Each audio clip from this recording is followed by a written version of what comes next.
Hello and welcome to the first video edition of the Scarlet Letter. That's right, as if reading my words wasn't enough, now you get to hear me say them. Sorry you have to look at the face though.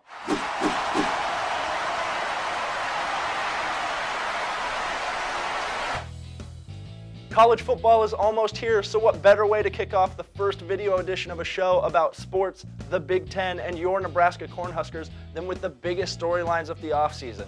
First letter is H for hair, specifically Kenny Bell's hair. Back in late May, the senior wideout caused quite a stir when he tweeted a photo of himself with seemingly short hair and the caption of saying he'd lost a bet. Of course, because it's the offseason, the story took off, and soon the newspapers were reporting it, ESPN was asking to post the photo, and it even warranted a tweet from the real Bo Pelini about Kenny changing his tweet handle from Afro Thunder. But the jig was up that Kenny hadn't actually shaved his hair when he returned to campus and people could actually see it in person. Just another classic example of how quickly the offseason needed to end. Second letter is R for recruiting. The 2014 season may only just be starting this weekend, but that isn't stopping the Huskers from boosting their 2015 class. The Huskers have already landed 12 recruits for the 2015 campaign, including a whopping 10 three-star recruits as well as 2 other 4-stars.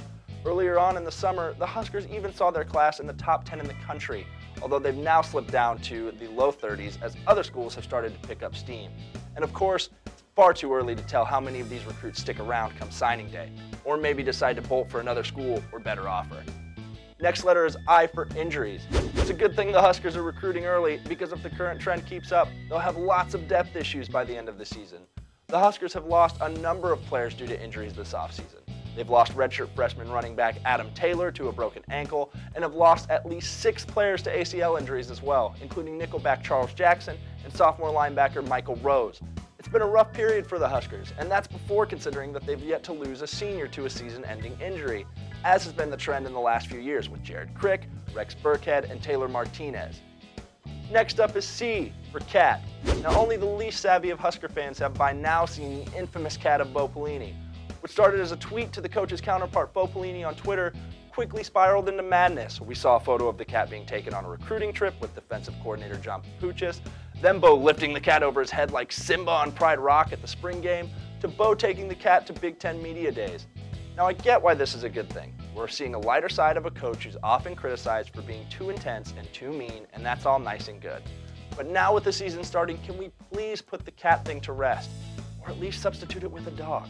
And finally, possibly the most trendy part of the offseason, we have A, for the ALS Ice Bucket Challenge.